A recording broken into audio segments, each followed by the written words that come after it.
ওম নমঃ শিবায়। হোলিকা দহনের দিন সকালেই এক কাজ করুন, কালো কিংবা হলুদ সর্ষে পেস্ট বানিয়ে নিন। বানিয়ে প্রত্যেকটা সদস্যই করুন আপনারা। তো সেটাকে গায়ে লেপন করুন। লেপন করার পরে দেখবেন কিছুটা সময় পরে ড্রাই হয়ে যাবে এবং সেটাকে রাব করুন। রাব করে যেটা বেরোবে একটা কাগজের মধ্যে প্রত্যেকের অল্প অল্প করে সংরক্ষণ করুন। করে সেইগুলি একটা প্যাকেটে রেখে দিন, প্লাস্টিকের প্যাকেটে, যেখানে হোলিকা দহন হচ্ছে যখন ওর মধ্যে দিয়ে দিন।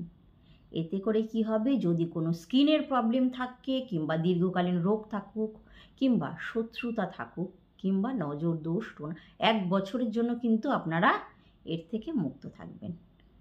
সমস্যা থাকলে অবশ্যই করে দেখবেন, সমস্যা না থাকলেও করতে পারেন, তাতে করে ভবিষ্যতে যেন সমস্যায় না পড়েন।